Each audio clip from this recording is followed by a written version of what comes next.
Nous devons nous habituer à la vie ordinaire et moyenne de tous les jours.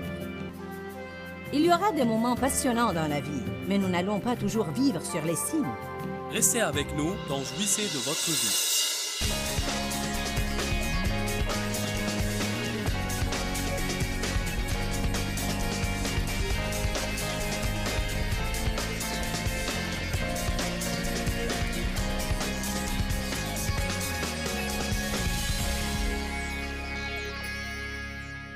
Un cœur joyeux fait du bien comme un remède. Amen. Un cœur joyeux améliore la santé. Dans Jean 17, verset 13, Jésus a dit qu'il voulait que nous expérimentions sa joie. Non seulement la prêcher ou lire à son sujet, mais il veut que nous expérimentions sa joie. Certains pourraient vous dire, ne cherchez pas à expérimenter les choses. Ne cherchez pas à expérimenter les choses pour croire en Jésus, mais vous avez à chercher à expérimenter la joie. La joie dépend beaucoup de la façon dont nous voyons la vie et des attentes que nous avons. Certaines personnes s'attendent à beaucoup de choses irréalisables d'elles-mêmes et des gens qui les entourent. Certaines personnes s'attendent à ce qu'elles fassent des choses plus qu'elles ne pourraient jamais faire. Les perfectionnistes font ça. Certains demandent des choses irréalisables des gens et de l'église à laquelle ils vont. Parfois, vous dépendez tellement de votre pasteur que vous pensez qu'il est censé régler tous vos problèmes et vous faire sentir toujours mieux chaque fois que vous allez à l'église. Peut-être qu'il a eu une mauvaise journée. Peut-être qu'il avait mal à la tête. Nous attendons beaucoup de choses des autres personnes, et quand elles ne font pas ce que nous voulons d'elles, nous nous mettons en colère contre elles alors qu'elles ne savent même pas ce que nous attendions d'elles. Je m'attendais à ce que tu fasses ceci pour mon anniversaire. Je ne savais pas que tu attendais ça. N'ai-je pas fait ça l'année dernière pour ton anniversaire? Tu étais censé l'avoir fait comme au Seigneur et non pas en attendant à avoir quelque chose en retour.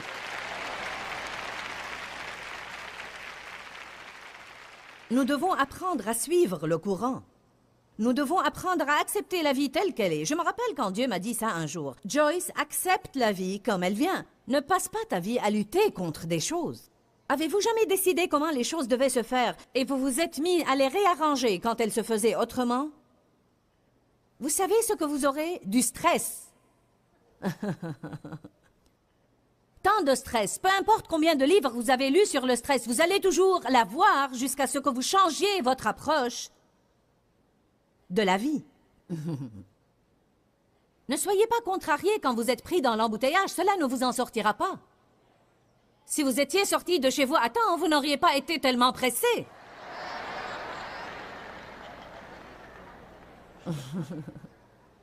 Hey, je ne sais pas pourquoi cela m'arrive toujours à moi. C'est parce que souvent vous ne faites pas ce que vous êtes censé faire. Vous ne partez pas à temps et il devient très facile au diable de vous contrarier. Il n'aura qu'à vous allumer le feu rouge, mettre un conducteur lent devant vous, causer un petit embouteillage ou mettre sur le chemin une petite balise orange que tout le monde regarde.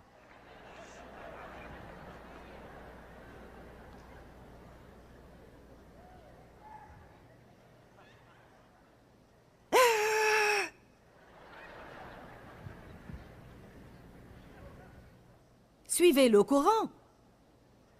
Alléluia! Louez le Seigneur, merci Jésus, je peux être heureux au milieu de l'embouteillage. Je t'adore Seigneur, je sais que le diable m'a tendu un piège pour me contrarier, mais je ne vais pas tomber dans ton piège, Satan, alors va te faire voir.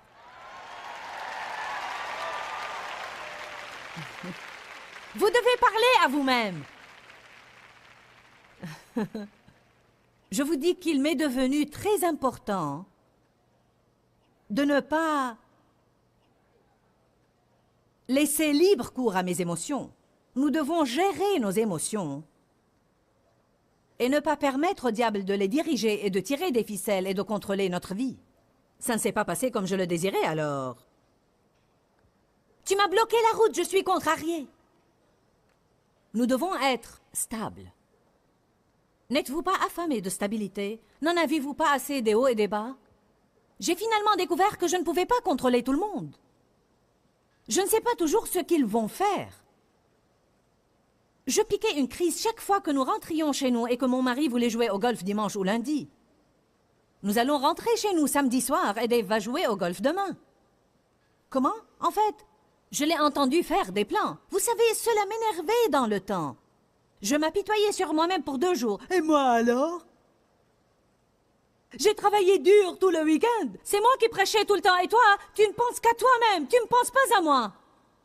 Mais vous savez, c'est quelque chose que Dave aime faire. C'est quelque chose qu'il a besoin de faire. Dave me traite très bien. Et la vérité est que si je veux bien m'entendre avec lui, je dois le laisser jouer au golf.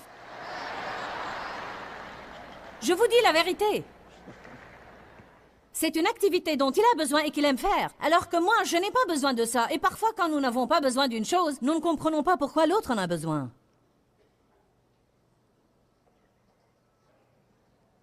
Mais vous savez quoi? J'aime faire du shopping.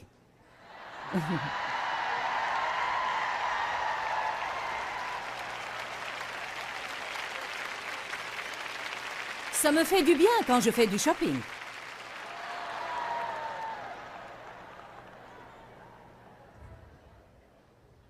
Mais je ne dépense pas de l'argent que je n'ai pas. Et la plupart des fois, je n'achète pas des choses pour moi. C'est comme une thérapie pour moi. Le fait de sortir, faire les magasins, et vadrouiller, et peut-être m'arrêter pour prendre une tasse de café ou un sandwich. Et si je trouve quelque chose en solde, je l'achète, si j'en ai vraiment besoin. Parfois, j'achète des habits pour des employés chez nous. Je n'achète pas toujours des choses pour moi-même. Ce n'est pas comme si je ne faisais qu'amasser des choses pour moi-même. Mais c'est une façon pour moi de me défouler. Une autre façon, peut-être, c'est regarder les films classiques. D'autres fois, évidemment, ceux qui sont purs et décents, comme ceux de Betty Davis, Cary Grant et d'autres aussi. J'aime beaucoup ça. Il n'y a pas de mal à faire ce que vous aimez faire s'il est vraiment pur et décent. Croyez-moi, il n'y a pas de mal à vous amuser. Il n'y a pas de mal à jouir de votre vie. Non seulement il n'y a pas de mal à le faire, mais vous en avez besoin. Certains d'entre vous, ça fait très longtemps qu'ils n'ont pas fait quelque chose pour eux-mêmes.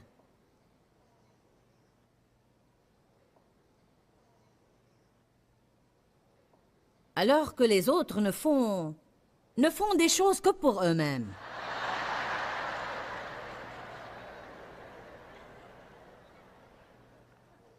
J'ai passé des années, écoutez-moi, j'ai passé des années à être malheureuse et misérable.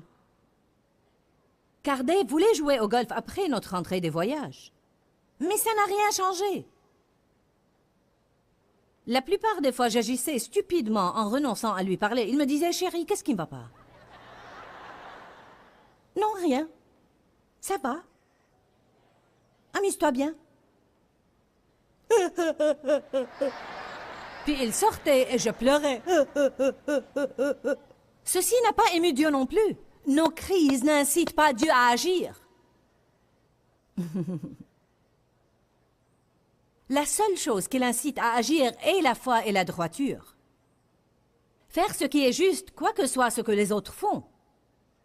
Vous savez, quand je piquais une crise, et j'essayais de demander à Dave de ne pas jouer, il décidait fermement de le faire. Mais je vous assure que je pourrais lui dire ce soir quand nous rentrerons, je préfère que tu ne joues pas au golf demain, j'ai vraiment envie de passer un peu de temps avec toi. Et il me dirait, bon, ça va. Parce que maintenant que je n'essaye pas de le dominer et de le contrôler,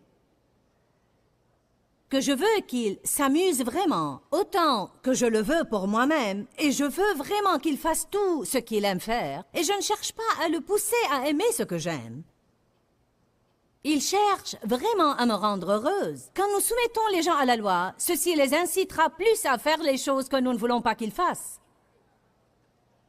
Je ne dis pas qu'il n'y a pas certaines personnes qui vont à l'extrême. Il y a des gens qui vont au bowling 2 fois par semaine, qui jouent au football 3 fois par semaine. Et c'est faux et ça fait perdre l'équilibre. Vous avez une famille dont vous devez vous occuper. Mais mon mari n'est pas comme ça. Et même si vous avez un mari comme ça, vous n'allez pas le changer en piquant des crises, alors vous feriez mieux de jouir de votre vie. Je vais m'amuser demain. Je vais déjeuner dehors. Je vais me faire faire un massage. Ou regarder un film. Ou acheter quelque chose. J'ai travaillé dur ce week-end. Après avoir prêché durant 5 réunions, on se sent fatigué. Je suis comme tout le monde. Quand votre semaine de travail est terminée, vous voulez sortir, vous amuser un petit peu, et il en est de même pour moi. Parce que lundi, j'ai un programme chargé, et il en est de même pour mardi et mercredi. Puis je ne travaille pas jeudi, alors béni soit Dieu. Notre joie dépend vraiment de notre approche de la vie. N'allez pas toujours à l'encontre de la vie et de la façon dont les choses se passent. Pourquoi? Parce que les choses arrivent. Quand je dis les choses, vous savez ce que je veux dire, non? Les choses. Combien d'entre vous ont subi des choses, même ce matin avant d'essayer de venir ici? Vous perdez les clés de la voiture, ou elle ne démarre pas, ou vous ne trouvez pas votre voiture. Vous arrivez en ville et vous découvrez qu'on a loué la voiture que vous aviez réservée à quelqu'un d'autre. Les clés de votre chambre d'hôtel ne marchent pas. Et toutes sortes de telles choses bizarres. Une autre chose qui volera vraiment votre joie, c'est le fait de vous attendre à ce que la vie soit une longue série d'événements passionnants. Nous devons nous habituer à la vie ordinaire et moyenne de tous les jours. Il y aura des moments passionnants dans la vie, mais nous n'allons pas toujours vivre sur les cimes. Allez à Marc 4, 26. Je crois que nous apprenons quelque chose. Dites, je suis décidé à jouir de ma vie. Dites maintenant, je vais changer d'attitude.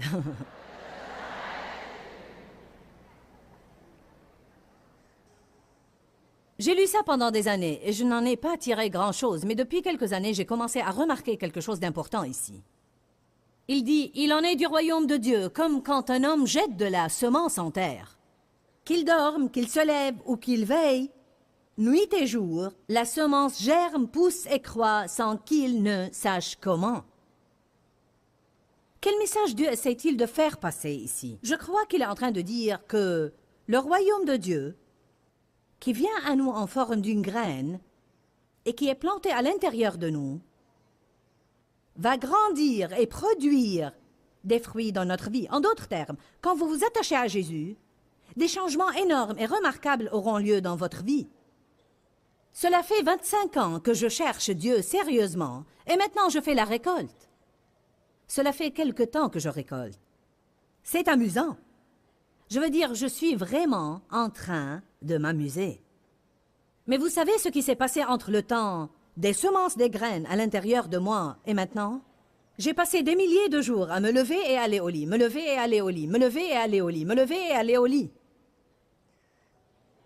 Aller au séminaire, lire un livre, lire la Bible, m'humilier, dire « je suis vraiment désolé quand je ne voulais pas le faire », apprendre à me taire, me lever et aller au lit, me lever et aller au lit, me lever et aller au lit, désherber le jardin, me lever et aller au lit, me lever et aller au lit, me lever et aller au lit, arroser le jardin de nouveau, me lever et aller au lit. Je ne pouvais pas supporter ça. Je voulais que quelque chose de passionnant se passe tout le temps. Même dans mon cheminement avec Dieu, j'ai joui des années où j'ai commencé à entendre Dieu me parler et c'était passionnant. Quand je voulais avoir une révélation de Dieu, je pouvais ouvrir ma Bible rapidement et recevoir une révélation de Dieu. Puis ça a commencé à se tarir. Vous savez quoi? Parfois, le ruisseau au bord duquel vous êtes assis tarit tout comme celui d'Élie. Dieu veut que vous fassiez toujours autre chose. Amen? Qui d'entre vous comprend ce que je dis? Nous devons apprendre à vivre une vie ordinaire de tous les jours et être heureux. Je crois que Dieu nous a oints pour vivre une vie ordinaire de tous les jours et être extraordinairement joyeux.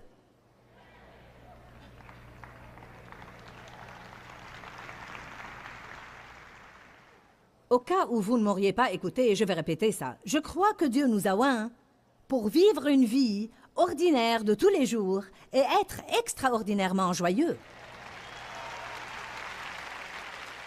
Je crois que ce serait un témoignage puissant quand nous sommes tellement heureux et quelqu'un nous demande « Qu'est-ce qui vous rend tellement heureux? » Oh! La vie! Mais qu'est-ce qui se passe dans votre vie qui vous rend tellement heureux? Eh bien, vous savez, je suis heureux. Jésus. Je respire. Je suis heureux. Les gens penseront que vous êtes toxicomane ou quelque chose. De quoi êtes-vous dépendant? Dites, je suis dépendant de Jésus, merci. J'ai pris une dose ce matin. Je suis passé à l'église. N'aimez-vous pas ces écritures? Lisons-les encore. Il en est du royaume de Dieu, comme quand un homme jette de la semence en terre. Je suis en train de jeter de la semence en vous maintenant. L'Esprit Saint agit à travers moi, alors que je sème des graines. Il n'y a pas grand-chose que vous puissiez faire. À part méditer sur la parole de Dieu, vous levez et allez au lit, vous levez et allez au lit. Faire de votre mieux tous les jours et vous levez et allez au lit. La parole ce week-end établira la culpabilité en vous. Quand vous essayez maintenant de faire les choses que vous avez essayé de faire avant sans y penser pleinement, cette parole établira la culpabilité en vous. Vous trouverez une mauvaise herbe et vous aurez à l'enlever. Puis vous vous levez et vous allez au lit, vous vous levez et vous allez au lit, puis après 10 jours, vous remarquerez plus de changements. Puis vous allez à un autre séminaire, vous entendez un autre enseignement, puis vous vous levez et vous allez au lit. Est-ce que c'est clair pour vous? Arrêtez de penser qu'il faut qu'il y ait un « ouh » qui se passe tout le temps dans votre vie. Il se peut que vous voyiez ce que je fais et que vous disiez « Ah, comme j'aimerais avoir un ministère comme celui de Joyce !» Mais ça paraît facile pour vous, car vous venez une fois par an, alors que nous faisons ça tous les 2 week-ends. Et nous avons dépassé le « ouh » depuis très longtemps.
Vous devez voir ma fille parfois. Elle va rentrer de ce séminaire et elle a de nouveau à faire ses valises et les miennes pour le voyage suivant parce que le trajet est tellement loin que les camions ont à partir le jour suivant. Elle est comme « Oh mon Dieu, j'ai à faire les valises de nouveau ».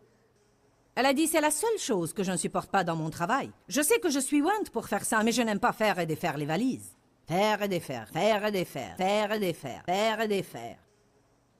Laver le linge, le repasser, le mettre dans la valise et le renvoyer à l'hôtel et puis le ressortir, le repasser, en espérant que l'hôtel aura une grande planche à repasser au lieu de ces petites planches. Mais nous avons appris à faire tout ça avec le même niveau de joie. Béni soit le Seigneur. Vous savez quoi?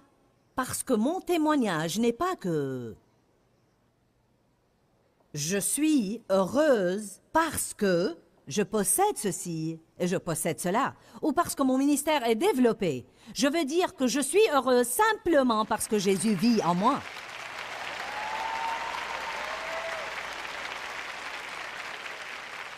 Les disciples se sont enthousiasmés quand ils sont revenus et ils avaient découvert que les démons leur étaient soumis dans le nom de Jésus. Jésus a dit, ne vous réjouissez pas de ce que les esprits vous sont soumis, mais réjouissez-vous de ce que vos noms sont écrits dans les cieux. Réjouissez-vous de ce que vos noms sont écrits dans le livre de vie. C'est pourquoi nous pouvons nous réjouir, parce que nous sommes sauvés. Ne perdez pas la joie de votre salut. David a perdu la joie de son salut quand il a péché avec Bathsheba et ne s'est repenti qu'après 1 an. Et quand le Seigneur l'a confronté, il lui a dit « Rends-moi la joie de mon salut et qu'un esprit de bonne volonté me soutienne. » Le psaume 118, 24 dit « C'est ici la journée que l'Éternel a faite. Vivons-la dans la joie et l'allégresse. » Ce serait bien de vous dire ça tous les jours. Dans Jean 16, 33, Jésus dit « Dans le monde, vous aurez des tribulations.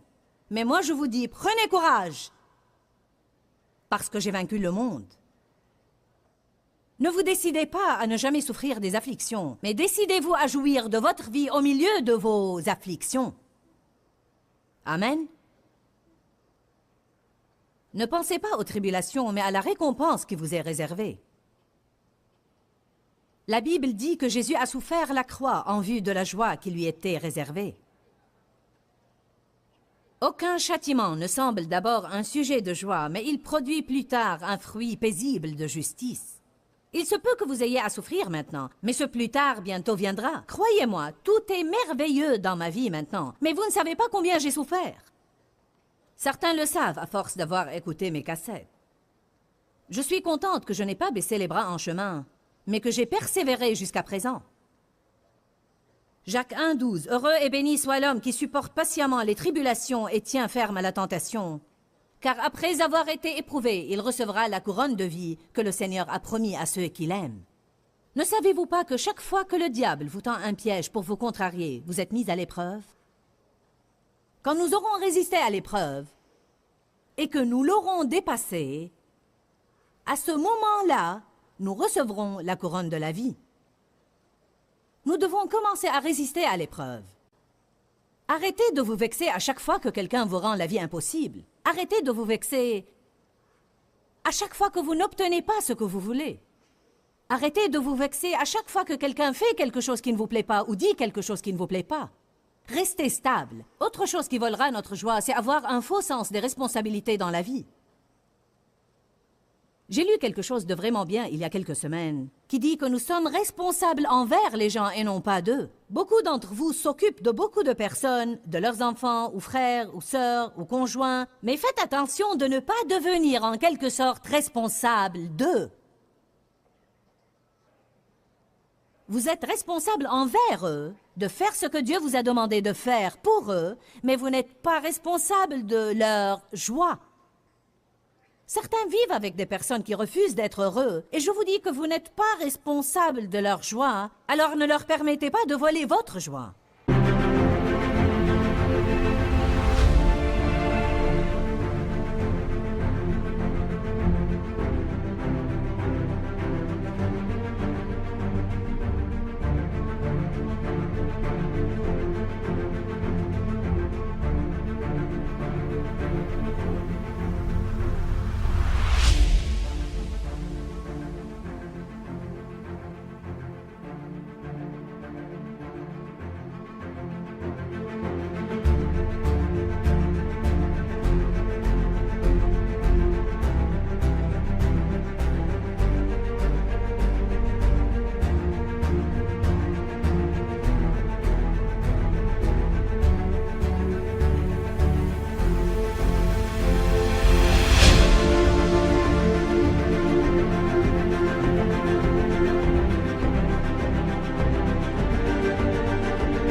Certains travaillent pour des gens qui refusent d'être heureux.